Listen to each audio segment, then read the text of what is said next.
Good morning friends. આપણે નકશાના સંદર્ભમાં જોઈ રહ્યા છે, રાઈટ? આ 1 મિનિટના સંદેશની અંદર. ઓકે, તમારી પાસે જો બાઇબલ હોય તો તમે ઉગાડશો ને એની અંદર ઇબ્રાહિમે જે દેશમાં મુસાફરી કરી તે દેશનો નકશો આપણે જોઈએ. ઇબ્રાહિમે જે દેશમાં મુસાફરી કરી, નીચે ટાઇટલ આપેલું છે એ મેપનું, રાઈટ? એની આપણે છણાવટ કરીએ તો આપણને ખબર પડે, રાઈટ? જો તમે એ મેપ ધ્યાનથી જુઓ તો રાઈટ સાઈડમાં નીચે ઉર લખેલું છે, રાઈટ?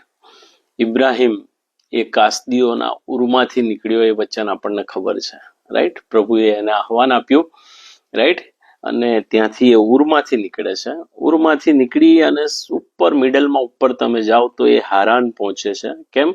કારણ કે વચ્ચે અરેબિયન ડેઝર્ટ છે આખું, અને એટલે પ્રભુ એને જે યુફ્રેટિસ અને તેગ્રીસ નદીના માર્ગે છેક હારાન લઈ જાય છે ઉપર, રાઈટ? ઉત્પત્તિ 11મો અધ્યાયના પાછળની તમે કલમો જુઓ તો ત્યાં તમને ખબર પડે. અને ત્યાંથી પછી પ્રભુ ઉત્પત્તિ 12ની અંદર તમે 6ઠી, 7મી, 8મી કલમ જુઓ તો ત્યાં આગળ હારાનથી પ્રભુ એને ક્યાં લાવે છે? કનાનમાં. કનાન એટલે આ બાજુની સાઈડે યરુશાલેમ લખેલું છે, બરાબર? મેપમાં જોજો તો ખ્યાલ આવશે. એ યરુશાલેમ એટલે કનાન, બરાબર? પ્રભુ ત્યાં લાવે છે એને, રાઈટ? સો એ ઇબ્રાહિમની જર્ની, રાઈટ? ઉર, હારાન અને કનાન, રાઈટ? અને ત્યાર પછી તમે મૂસાની જર્ની જુઓ તો મૂસાની જર્ની અહીંથી મિસરથી ચાલુ થાય, બરાબર? એટલે ગોશેન જે લખેલું છે લેફ્ટ સાઈડે કોર્નરમાં નીચે લખેલું છે ગોશેન, બરાબર? અને ત્યાંથી મૂસાની જર્ની ચાલુ થાય એટલે મિસર આપણે ત્યાં આગળ મેન્શન કરવું પડે. ત્યાંથી પ્રભુ એને સિનાઈ લાવે છે અને સિનાઈ થઈને પ્રભુ એને મોઆબ લઈ જાય છે, રાઈટ? સો એ મૂસાની જર્ની યાદ રાખવાની, રાઈટ? અને એ સમયમાં જેમ અત્યારે મહાસત્તાઓ છે, અમેરિકા અને રશિયા અને ફ્રાન્સ, એ મહાસત્તાઓ ગણાય, એવી રીતે ત્યારના સમયની અંદર 3 મહાસત્તાઓ હતી, બરાબર? એને આપણે સમજી લઈએ તો એક તો આ મિસર મહાસત્તા, જ્યાંથી મૂસા એ ઇસરાયલ પ્રજાને વચનના દેશમાં લઈને નીકળ્યો હતો, એ મિસર.